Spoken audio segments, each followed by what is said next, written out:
রাষ্ট্রপতি জনাব শাহাবুদ্দিনের একটা ইন্টারভিউ ছাপা হয়েছে একটা জাতীয় দৈনিকে। দুটো কিস্তিতে তিনি অনেক কথা বলেছেন। খুব স্বাভাবিকভাবে এগুলো খুবই অ্যাট্রাকশন পেয়েছে, মানুষ পক্ষে বিপক্ষে নানান আলোচনা করছেন।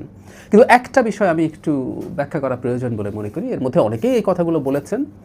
সেটা হলো তিনি তার অপসারণ প্রশ্নে বলেছেন বিএনপি এবং সেনাবাহিনী তার পাশে দাঁড়িয়েছিল, সেটার জন্য তিনি কৃতজ্ঞ, এবং এ দুটো শক্তির কারণেই রাদার তাকে অপসারণ করা যায়নি।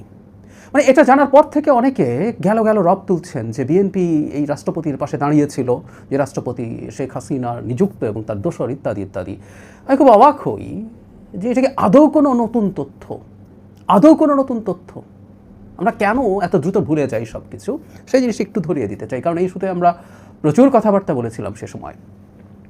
তার আগে একটা কথা একটু বলে নেওয়া ভালো, রাষ্ট্রপতি তার পদে থেকে এই ধরনের একটা ইন্টারভিউ দেওয়া ঠিক হয়েছে কিনা, উনি নর্ম ভেঙেছেন কিনা, বা ওনার এই বক্তব্যের মাধ্যমে কার লাভ হলো কার ক্ষতি হলো, এই চুলচেরা বিশ্লেষণ চলছে, এটা হওয়া ভালো। আমি প্রায় বলি যে আমরা যদি সত্যিকারভাবে ডেমোক্রেটিক ডিবেটে এনগেজ করি, সেটা আমাদের সমাজের জন্য ভালো, আমাদের সমাজের জনগণকে আমরা পলিটিক্যালি এডুকেট করে তুলতে পারি আসলে এভাবেই। সুতরাং এই বিতর্ককে আমি বাতিল করতে চাইছি না, এই বিতর্কটা চলুক।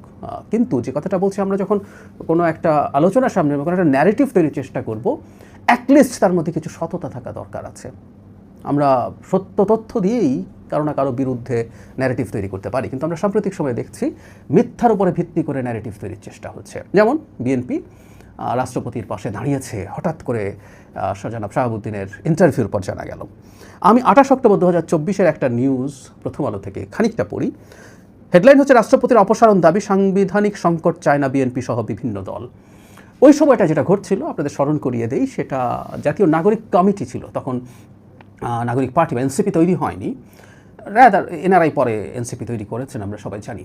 তো তারা তখন রাষ্ট্রপতিকে অপসারণ করতে চাওয়া নিয়ে বিভিন্ন দলের সাথে বসছিলেন, বিএনপির সাথে বসেছিলেন, 12 দলীয় জোট, গণ অধিকার পরিষদ, সবার সাথে বসেছিলেন, জামায়াতে ইসলামী, ইসলামী আন্দোলন। এখানে একটা মজা আছে, আমি একটু পরে আসছি। তো এখানে বিএনপি এভাবে বলছে, শুরুর অংশটা বলছি, রাষ্ট্রপতি পদ থেকে মোহাম্মদ শাহাবুদ্দিনকে অপসারণের প্রশ্নে অন্যতম প্রধান দল বিএনপি আরও একবার শক্তভাবে তাদের অবস্থান জানিয়ে দিয়েছে। গতকাল রোববার দলটির মহাসচিব মির্জা ফখরুল ইসলাম আলমগীর এই বিষয়ে হঠকারী কোনো সিদ্ধান্ত না নেওয়ার জন্য অন্তর্বর্তী সরকারের প্রতি আহ্বান জানিয়েছেন। আবারও, মানে এই তারিখটা যখন বলছি তার আগেও ইনফ্যাক্ট তারা এটা জানিয়েছিলেন। পরবর্তীতে এখানে আছে 12 দলীয় জোট বা গণ অধিকার পরিষদের পক্ষ থেকে একই কথা বলা হয়েছে। এবং ইন্টারেস্টিংলি রাষ্ট্রপতিকে অপসারণের প্রশ্নে জামায়াতে ইসলামী এবং ইসলামী আন্দোলন এককাট্টা ছিল, তাদের মতামত সেটার পক্ষে ছিল। আমরা পরবর্তীতে নির্বাচনী জোটের ক্ষেত্রে দেখেছি তাদের এই চিন্তাটা প্রকাশিত হয়েছে, এবং যদিও ইসলামী আন্দোলন পরে সেখান থেকে সরে গেছে। যাই হোক, কয়েকটা কথা একটু বলে রাখা ভালো, সেটা হলো আমরা ওই সময়, আমি মনে করি বিএনপি, এবং এখানে এই রিপোর্টেই আছে যে রাষ্ট্রপতির প্রতি যে তাদের অনেক সহানুভূতি আছে, ব্যাপারগুলো মোটেও এরকম নয়। রাদার দেশে একটা সাংবিধানিক সংকট যাতে তৈরি না হয়, দেশ যাতে গণ অভ্যুত্থান পরবর্তী সময় কোনো ভঙ্গুর বা অস্থিতিশীল অবস্থা তৈরি না হয়, সেই কারণেই তারা সেটা চেয়েছেন।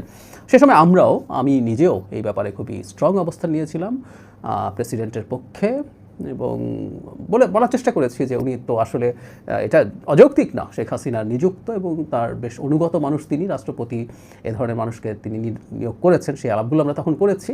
কিন্তু একটা অন্য চক্রান্ত ছিল, আপনাদের অনেকের মনে পড়ার কথা যারা আমাকে নিয়মিত দেখেন। গণঅভ্যুত্থানের ঠিক পরবর্তী সময় থেকে আমি একটা ডিবেট আমার এখানে টকশোতে করে গেছি যে যেটা হলো জুলাই মাসে, এটা একটা গণঅভ্যুত্থান, এটা বিপ্লব না। এটার জন্য আমি আলাদা কন্টেন্ট করেছি।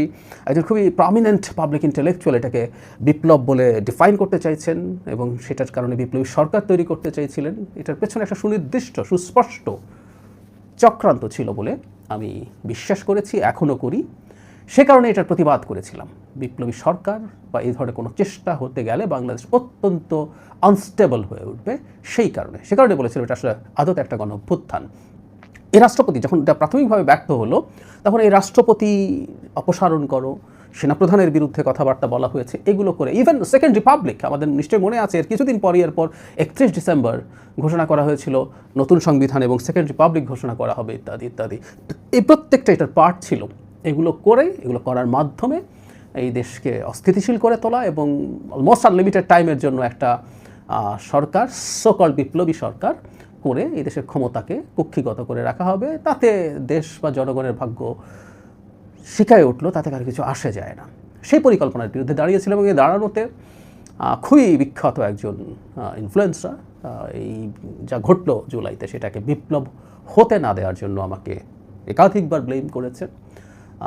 সেটা মাথা পেতে নিয়েই বলছি, আমি সঠিক কথাটাই বলেছিলাম এবং আজকে যে স্থিতিশীল বাংলাদেশ তৈরি হয়েছে এবং সেটার পক্ষে এগিয়ে যাচ্ছে সেটার জন্য আমাদের এই অ্যাক্টিভিজম বা দল হিসাবে বিএনপি যে স্ট্যান্স নিয়েছিল সমালোচিত হয়েছিল, কিন্তু সে স্ট্যান্সটা সঠিক ছিল। সে কারণেই বলছি বিএনপির পরে রাষ্ট্রপতিকে সমর্থন করেছে তাকে দায়িত্বে থাকার জন্য, তাকে যেন পদচ্যুত করা না যায় সেটা কোনো লুকোছাপার বিষয় তখনও ছিল না। সুতরাং নতুন করে আজকে যেটা বলানোর চেষ্টা করা হচ্ছে, আবারও নতুন করে বিএনপিকে প্রশ্নের মুখে তোলা যে আমরা হঠাৎ একটা তথ্য পেয়ে গেলাম যে বিএনপি প্রেসিডেন্টকে রাখার জন্য চেষ্টা করেছিল, এটা একেবারেই বানোয়াট একটা ন্যারেটিভ। আমরা এই চেষ্টাটা অ্যাটলিস্ট করি যে সত্য তথ্য দিয়ে ন্যারেটিভের চেষ্টা করি, সেটা ভালো। দল হিসেবে বা সরকার, বিএনপি এখন সরকারে আছে, সরকারে থাকার ফলে চাইলেও সব সমস্যা এড়ানো যায় না, প্রচুর সমস্যা থেকেই যায়, তৈরি হয়। অনেক কিছু নিয়েই বিএনপির বিরোধিতা করা যাবে, বিএনপির বিরুদ্ধে ন্যারেটিভ তৈরি করা যাবে, কিন্তু ডাহা মিথ্যা কথা দিয়ে তৈরি করা যায় না তা বলছি না। ডাহা মিথ্যা কথা দিয়ে ন্যারেটিভ তৈরি করা ইম্পসিবল না। যে দলটা দীর্ঘ সময় লড়াই সংগ্রাম করেছে তার বিরুদ্ধে এমন সব অভিযোগ আনা হয়েছে যে সে গণ-অভ্যুত্থান বিরোধী ইত্যাদি ইত্যাদি, এটা একেবারেই সঠিক কথা না, কিন্তু তৈরি করা যেতে পারে। কিন্তু তারপরও আমরা একটা গণতান্ত্রিক, উদার গণতান্ত্রিক বাংলাদেশের জন্য চাই সাবস্ট্যান্সের উপরে ভিত্তি করে যেন ন্যারেটিভ তৈরি হয়। পলিটিক্সের ন্যারেটিভ থাকবে।